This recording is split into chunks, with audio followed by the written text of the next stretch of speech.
Welcome. My name is Mark Gingras, and today I'm going to talk to you about the software acquisition process, typically within the government, and why it's a little bit more complex than most people would believe. It's not as simple as you think. So I'm going to talk about the various ways that we do this and ways to improve and go from there. So the very first need that you might have, probably 99% of the cases, is the end user, which the end user is the person using the solution that you come up with, right? So if you created a Microsoft Word, for example, the end user is somebody that's typing away at Microsoft Word. That's the end user, the person using the software. So that person that's doing something, some sort of work, you want to solve their pain point problem with some sort of automated solution, right? So that's basically how it begins.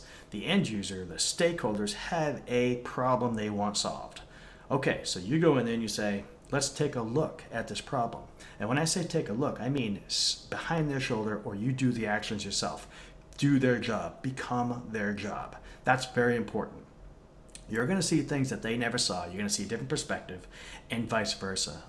They might not know that there's simple solutions that already exist. So that's the very first thing. Get in their shoes.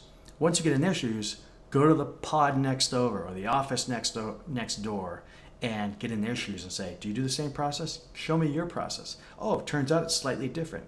In that case, what do? Well, you try to figure out, all right, what are we doing here? How do we standardize this? Et cetera, et cetera. There's so many ways to fix this problem already. Because if two different people are doing it different, then there's not a standard process. That could cause trouble later on. So that's why you want to start at the very beginning with the end user. Anyways, once you find out that there's an actual problem, you then wonder, now this might be a little bit overreach for some, but is what they want to solve even useful? What's the value in what they're doing? So it might be stepping on some toes, but I think it's worth diving into saying, all right, you build this report and you're doing this all manually and it takes you 4 hours every 2 weeks to do this. You want to automate it. Cool. We could probably automate anything, right? Cool. Except for one thing. Okay, the report's built. Who uses the report? Oh, it goes into the SharePoint drive or the Share drive or the SharePoint or a Teams folder. Okay, cool. It goes in there. Then what? Who's using that folder and who's using the report? Well, it turns out, let's look at the metrics. Oh, wait, you've got reports for 2 years straight, and not one person has ever opened up the report. So is this what is this, by law, policy? Why are we doing this report? Nobody can make a decision out of it, right? So if you can't make a decision, the first question you ask is, why are we doing this?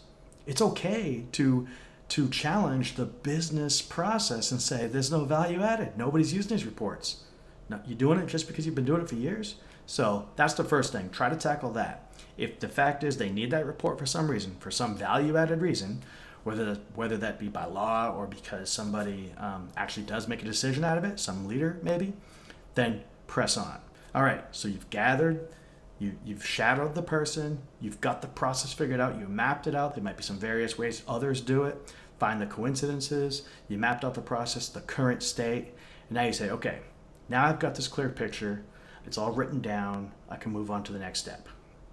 Okay, the next step, you might want to come up with like use cases. Like, okay, if we solve this problem, if we automated it, here's what it will benefit. Here's what it will benefit. Try to do a business case analysis, basically. You're not talking about the solution yet. You're just talking about if this was, instead of 4 hours, 20 minutes, what would you gain from that? Is it worth it? How many people are actually doing this process? How often does it happen? Come up with a business case analysis.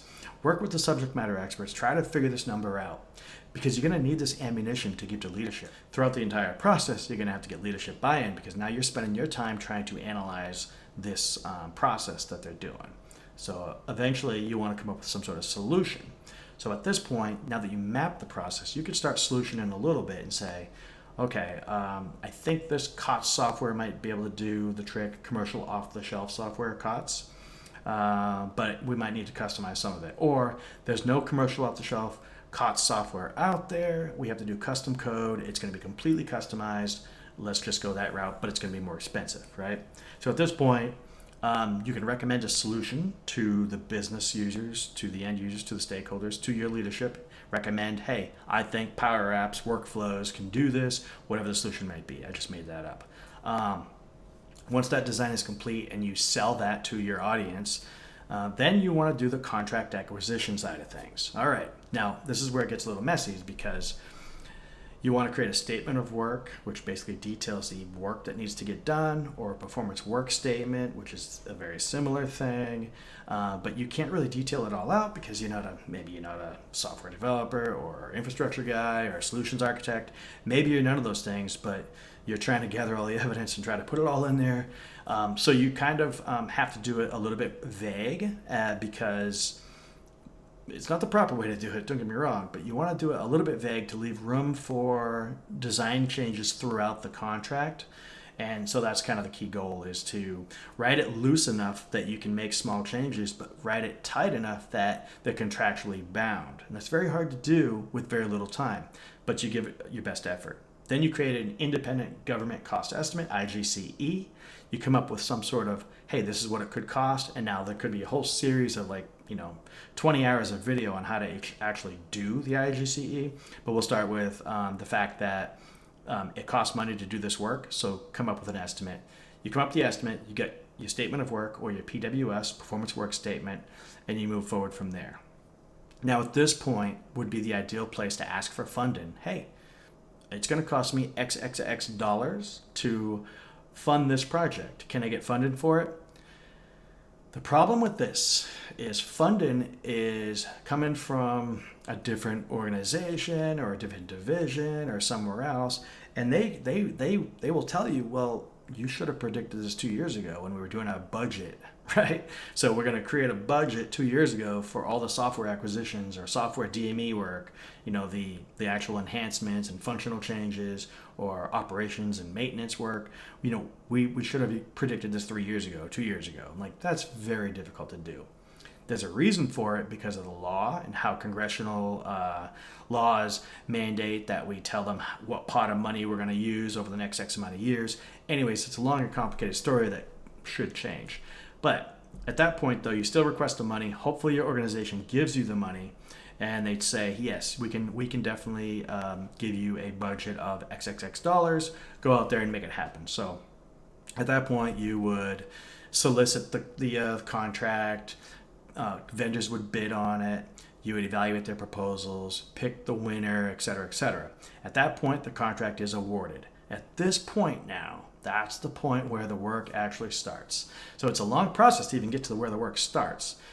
And I'll just go into a little bit of detail of how the work might begin. Is one of the first things you want to do is, you want to onboard everybody. So you have all these contractors that need credentials verified. They need to sign non-disclosure agreements. They need to get badged, perhaps. So you also might need to acquire other software licenses to even get started. Maybe your contractors need Microsoft Project and there's no licenses for that. So now you have to deal with that side of things. Then you might have to provision servers. You might have to provision infrastructure. You need to make sure that they're working in your environment. If they're working in if they're working in the government environment, then if they ever say, "See ya, I'm out," it's our environment. It's our servers. It's our host. We're hosting, right? So that's the advantage of that. And if, let's say, the next year we have a different vendor come in, this vendor can't just take all their stuff and go because we own the environment. So we provision the environment, we install and configure the software and the operating systems, and we allocate the space we need, et cetera, et cetera. That's when the COTS software gets installed, the custom code starts going, you're actually managing the contract, making sure they're doing the work, et cetera, et cetera. Finally, after you get all your environments set up, your dev, test, pre-prod, and prod environments. I know these terms are kind of vague, but basically you have to test it out before it goes to a production system. And once you have all of that figured out, you finally deploy it to production, the feedback loop goes back around, you start getting feedback from your stakeholders, and the process begins for refinement. And within all that, to be honest, it depends on the size of the project.